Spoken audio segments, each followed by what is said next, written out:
안녕하세요. 오늘도 서연살롱을 찾아주셔서 감사합니다. 결혼 6년차, 행복한 가정을 꾸리고 있는 30대 중반 여자입니다. 어려운 일이 닥쳐봐야 누가 진짜 내 편인지 알 수 있다는 말이 있죠. 딱 저희 시댁을 두고 하는 말 같았어요.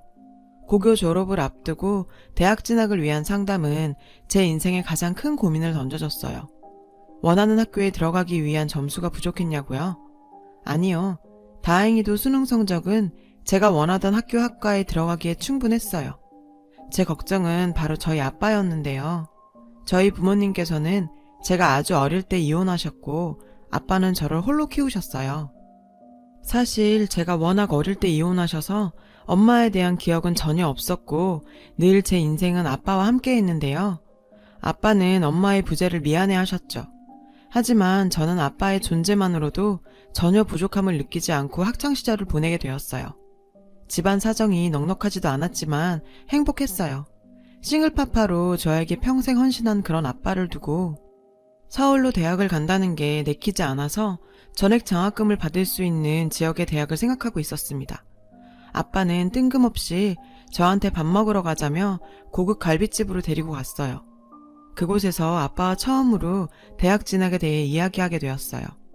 아빠, 나 이번에 전액 장학금 받고 우리 집 근처에 있는 대학 가려고. 내가 열심히 하면 서울이든 여기든 똑같아. 학비도 안 들고 서울의 월세도 엄청 비싸대. 우리 딸, 혹시 내 걱정 때문에 서울로 안 가는 거라면 그럴 필요 없어. 아빠 여기 친구들도 많아서 걱정 없고. 그리고 내가 우리 딸 대학 보내려고 어렸을 때부터 모아둔 돈도 있으니 그런 걱정하지 말고 네가 원하던 대학으로 원서 내. 아빠는 학비와 생활비로 쓰라며 통장 하나를 내미셨고 제 손을 꼭 잡고 이야기하셨어요. 아빠는 우리 딸이 아빠 때문에 원하는 거 못하면서 사는 거 싫어. 우리 딸은 똑똑해서 뭘 해도 잘할 거야. 알았지? 아빠의 진심 어린 말에 아빠 품에 안겨 어린 애처럼 펑펑 울었네요. 저는 아빠의 지지 덕에 서울에 있는 학교에 지원했고 당당하게 합격했어요. 제 나이 20, 대학 입학을 위해 난생 처음으로 고향을 떠나 서울로 오게 되었죠. 아빠의 기대에 어긋날 수 없었던 저는 다들 놀고 즐기는 1학년 때부터 도서관에서 살다시피 할 정도로 열심히 공부했어요. 그러다 보니 캠퍼스의 낭만은 저에게는 남의 이야기일 뿐이었어요. 서울 생활이 2년이나 지났지만 저는 과에서도 거의 아웃사이더였던 터라 주말에 연락할 사람 하나 없었어요. 3학년이 되어서야 이렇게 대학생활을 보낼 수는 없다 생각이 들더라고요. 그래서 동아리 활동이라도 시작해야겠다 싶었어요. 사실 3학년을 환영해주는 동아리는 없었어요. 포기하려는 차에 게시판에 걸린 공지를 보게 됐죠. 밴드부 키보드 구함. 어릴 때부터 10년 이상 피아노를 쳤던 저에게 딱 맞는 동아리였습니다. 그리고 운명처럼 가입하게 된 그곳에서 미래의 제 남편이 될 남자를 만나게 되었어요. 밴드부 리더이자 보컬이었던 그는 정말 신비한 사람이었어요. 노래할 때 제외하면 말하는 걸 들어본 적이 드물 정도로 과묵한 사람이었어요. 게다가 뭔가 모를 그늘이 있는 사람처럼 보였는데요. 동아리 가입 후에 저도 뭔가 대학의 일원이 된 것 같은 느낌이 좋아서 동아리 활동에 열심히 참여했어요. 그와 함께 공연 준비하면서 말이 없는 그와도 조금은 친하게 되었지만 그런 시간도 길지만은 않았어요. 졸업반이었던 그는 마지막 공연을 마친 후에 취업을 위해 더 이상 동아리 활동에 참여하지 않았어요. 그리고 얼마 지나지 않아 졸업하게 되었습니다. 그리고 그렇게 끊겼던 저희의 인연은 제가 졸업 후 제약회사에 취업하면서 운명처럼 다시 이어지게 되었어요. 원하던 회사에 입사했지만 현실은 훨씬 냉담했어요. 손대는 것마다 실수투성이에 동료들에게 피해만 주고 내가 겨우 이 정도밖에 안 되나 싶어 좌절하고 있는 저에게 누군가 말을 걸어왔어요. 너 수진이 아니야? 제 이름을 부르며 다가오는 한 남자. 아무리 봐도 누군지 모르겠더라고요. 나야 나 김영석. 카이로스 동아리. 벌써 나 까먹은 거야? 순간 김영석이라는 이름이 머릿속을 스치면서 그가 형석 선배라는 걸 알게 되었어요. 긴 장발에 늘 자유분방한 패션을 하고 다니던 그가 단정한 짧은 머리에 와이셔츠 입은 회사원의 모습을 하고 있으니까 제가 못 알아보는 것도 어찌 보면 당연한 일이었어요. 괜찮아, 괜찮아. 못 알아볼 수도 있지. 나 많이 달라졌지? 먹고 살려다 보니 나도 변하더라. 완전히 달라진 외모와 함께 말없이 시크했던 성격도 많이 바뀐 것 같았어요. 그런 그의 모습이 뭔가 짠하기도 했지만 말수가 없어 더 알 수 없는 사람이라 벽이 있던 관계에서 조금은 더 친근하게 느껴지더라고요.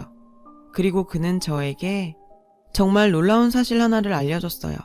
그가 저희 과 선배였고 제가 동아리에 들어가기 전부터 저를 알고 있었다고 했어요. 참, 얼마나 과 생활을 안 했으면 자기 동아리장이 과 선배인 것도 모르고 있었냐며 웃었는데 학교 선후배로 시작한 인연이 회사로까지 이어지게 되면서 좀 더 가까운 사이가 되었죠. 회사 끝나고 개인적으로 밥도 먹고 술도 마시면서 정을 쌓은 저희는 연인관계로 발전하게 되었어요. 그렇게 2년간 회사 안에서 비밀스러운 연애를 즐기던 저희는 제 28번째 생일날 그의 프로포즈로 결혼 약속을 했습니다. 결혼 허락차 각자의 집을 방문하게 되었어요. 저희 아빠는 허락 같은 게 왜 필요하냐시며 그를 환영해줬어요. 그리고 그의 집을 방문했죠. 집안이 뭔가 무겁고 이상한 느낌이 있었어요. 그게 단지 느낌만은 아니라는 걸 곧 알게 되었습니다. 예비 시모께서는 시아버지에 비해 어려도 너무 어려 보였어요. 저녁을 먹는 내내 그는 어머니에게 한마디도 하지 않더라고요. 무거운 분위기 속에 예비 시부모님과 처음 만남을 마친 후 그는 저에게 본인의 집안 이야기를 해줬습니다. 사실 아까 그 여자분 내 친모가 아니야. 친엄마는 나 어릴 때 사고로 돌아가셨어. 시아버지께서는 아내를 잃은 후 내내 힘든 시간을 보내시다가 6, 7년 전쯤 등산 모임에서 만나게 된 여자분과 함께 살림을 차리셨다고 했는데 남편은 새엄마가 된 그녀가 마음에 들지는 않았대요. 아버지께서 다시 기운 차리시고 살아가시는 모습에 그저 받아들이기로 했다고 하더라고요. 남편의 이야기를 듣고 나니 남편의 첫 인상에서 뭔가 그늘이 느껴졌던 이유를 알 것만 같았는데 동시에 저와 같은 아픔이 있는 그에게 더 큰 동질감을 느끼게 된 계기가 되었죠. 그리고 결혼 후 저도 남편이 왜 이리도 새엄마를 마음에 들지 않아 했는지 점차 알아가게 되었어요. 그 사람은 시아버지가 있을 때는 천사 같은 새엄마이자 시어머니 노릇을 했는데 시아버지만 없으면 완전히 다른 사람이 되곤 했어요. 시아버지 생신날 오랜만에 시댁에서 함께 밥을 먹게 되었는데 그날도 남편은 뭔가 기분이 좋지 않아 보였죠. 시아버지와 함께하는 식사 자리에서 역시나 저희에게 살갑게 구는 시어머니셨는데 우리 형석이 많이 먹으렴, 우리 애기도 많이 먹으렴. 남편은 아무 대답도 하지 않았고 그 모습에 아버님께서는 버럭 화를 내셨는데요. 형석아, 넌 10년이 지나도 어찌 변하질 않는구나. 사람 말을 하면 대답을 해야지. 남편은 그저 묵묵히 밥을 먹을 뿐이었죠.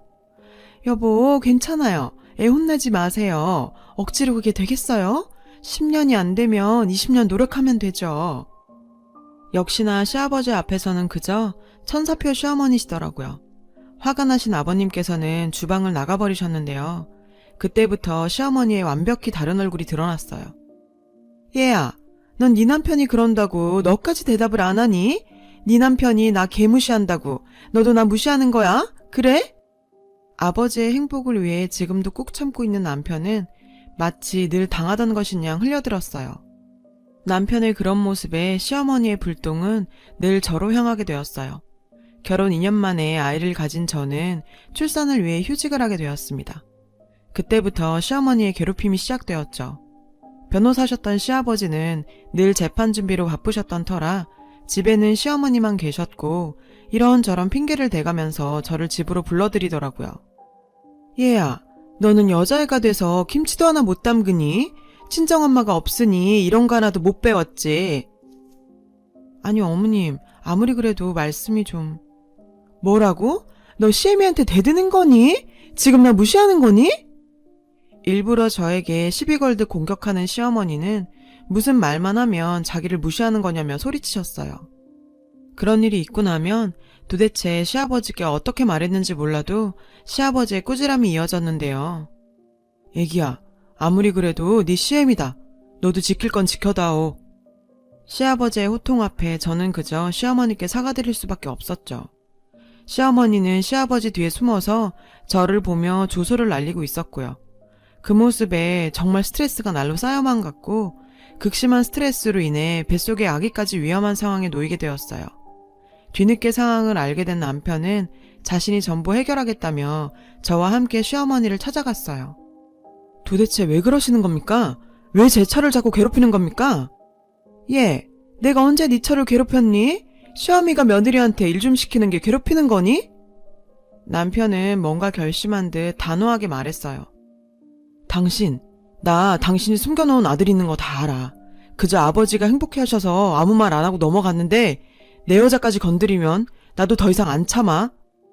그 순간 시아버지께서 집으로 들어오셨고 시어머니는 마치 핍박받는 새엄마의 빙이 된 듯 하더라고요. 나는 그저 너희랑 잘 지내려고 좋은 시어미가 되고 싶어서 그런 건데. 시어머니의 눈물 뚝뚝 흘리시는 모습에 시아버지께서는 소리를 버럭 지르셨고 저희를 쫓아내셨죠. 형서가, 내가 널 그렇게 키웠니? 아무리 그래도 나랑 같이 살고 있는 사람한테 이렇게 모질게 굴 수 있는 거니? 꼴도 보기 싫다. 남편과 저는 아버님에게 거의 쫓겨나듯 집에서 나오게 되었고 그 후로 시댁에 갈 수가 없었어요. 그리고 1년 만에 듣게 된 소식은 시아버지가 암 판정을 받았다는 소식이었습니다.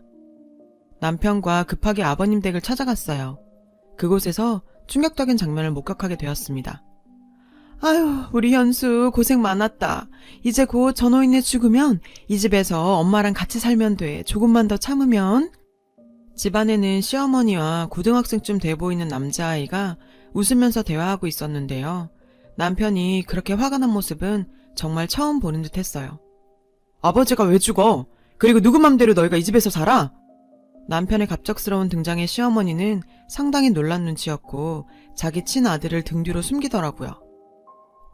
뭐라는 거니? 너희가 여길 왜 와? 누구 맘대로 여길 들어와? 저 영감 너희 때문에 암 걸린 거야. 니들이 속 썩여서. 그리고 말은 바로 해야지. 네 아버지 죽으면 이 집 내 거야. 평소 시아버지 앞에서는 그렇게 잘할 수 없던 시어머니는 이제 그 더러운 가면을 쓰지 않기로 했는지 노골적으로 아버님이 돌아가시길 바라는 듯 보였어요. 당신, 아버지가 이거 알면 가만히 있을 것 같아? 그동안 너 같은 여자라도 우리 아버지 행복하게 해줄 수 있다면 그만이라고 생각해서 참아왔는데 더 이상 못 참아. 네가 못 참으면 어떡할 건데? 네 아버지 다늘과 암까지 걸려서 골골하고 있는데? 정신도 없는 양반이 뭘 하겠어. 말하려면 해봐. 지금도 정신 못 차리고 자고 있을걸? 정말 듣고 있자니 악마가 따로 없었어요. 남편은 손까지 부들부들 떨면서 방문을 여는 순간 그 자리에 있던 모든 사람이 순간 움직일 수가 없었습니다. 시아버지께서는 방문 앞에 서 계셨고 저희의 대화를 모두 듣고 계셨어요. 시아버지의 모습을 보자 그 여자는 또 연기를 시작했는데요. 여보, 애들이 또 나를 이렇게 모함하고 업신여기네요. 당신 병간호한다고 매일 이렇게 가슴 졸이면서 지냈는데. 시아버지께서는 모든 걸 체념한 듯 담담하게 말씀하셨습니다. 내가 당신 전남편 사이에 아들 있는 거 모를 줄 알았어? 당신이 말만 하면 그 아이까지 거둘 생각이었는데 넌 끝까지 말 안 하더라. 결국 내가 죽으면 내 재산 가지겠다는 생각이었니? 여보, 아니야. 오해야. 얘는 내 조카야, 조카. 대답해봐, 현수야. 정말 밑바닥이 어디까지인지도 모를 그 여자는 멘탈이 터졌는지 결국 막말을 쏟아내더라고요. 참 다 늙은 남자랑 살아줬더니 어이가 없어서. 양심도 없지. 내가 당신 암수발까지 해야 된다는 거야. 뭐야. 모르겠고 법적으로 해. 결국 당신 수발한 것도 나라고. 이혼하면 당신 재산 반은 내놔야 해. 그거 알아? 이혼 전문 변호사인 아버님 앞에서 법으로 하자는 그 여자에게 시아버지는 진짜 법적으로 대해주셨어요. 당신이 나랑 혼인신고를 했던가? 당신 나랑 법적으로 남남이야. 그리고 병수발을 했다고? 잠이나 자라고 약에 수면제 타준 게 병수발이니? 내 재산 당신한테 100원도 못 줘. 소송 걸려면 걸어봐. 그리고는 시아버지께서는 저희에게 사과하셨어요. 형서가, 애기야, 내가 미안하다. 모두 내 잘못이다. 내가 너희를 오해했구나. 그렇게 속 깊은 너를 두고 면목이 없다. 그 여자는 아버지께 약이라고 속이고 수면제와 계속 같이 먹였고 그 때문에 계속 잠만 주무셨던 건데요. 자신이 더욱 정신이 흐릿해지니 이상해서 결국 수면제를 알아내게 되신 거예요. 남편은 이러한 사실을 알게 되니 그 여자를 더욱 용서할 수 없었겠죠. 시아버지께 위험한 수면제를 계속 먹인 그 여자를 고소하게 되었어요. 참, 법이란 게 저희 마음 같지가 않더라고요. 아프신 아버지께 수면제인 걸 알면서도 과도하게 먹인 그 여자에게 감방행이 아닌 겨우 벌금형이 떨어지게 되었어요. 웃기죠? 그래도 시아버지가 피땀 흘려 모으신 재산을 그런 악마 같은 여자한테 한 푼도 쥐어주지 않았다는 건 그나마 정말 다행이었습니다. 시아버지께서는 암 진단을 받고 한참을 집에서 방치했던 터라 서둘러 치료를 시작했고, 다행히 상태가 좋아서 수술하시고 현재는 회복치료 진행 중이에요. 그 와중에 저희 친정아빠가 정말 뜻밖의 제안을 해줬어요. 둘 다 혼자 늙어가는 처지에 사돈 공기 좋은 곳으로 모셔서 요양하면서 같이 살아도 좋을 것 같다며 고향에 있는 집을 처분하고 올라오셨거든요. 시아버지께서 공기 좋은 곳을 원하시기도 하고 몸 상태도 그런 곳에 사시는 게 맞는데 맞벌이 부부에 아이까지 있다 보니 시골로 내려가는 건 무리여서 시아버지를 요양원으로 모셔야 하나 걱정 많이 했었어요. 모두의 상의 끝에 경기도에 작은 전원주택을 구해 양가 아버지를 모시게 되었죠. 거리가 가까워 저희가 반찬도 해다 드리고 들러보기도 좋고요. 사돈끼리 저러기도 쉽지 않은데 서로 형님 동생 하면서 친구처럼 잘 지내고 계시네요. 엄청난 일을 겪은 만큼 아버님도 남편도 우리 가족 더 행복했으면 좋겠습니다. 여러분, 사연 댓글에 응원과 현명한 조언 부탁드려요. 좋아요와 구독은 저에게 큰 힘이 됩니다. 오늘도 좋은 일 가득하세요.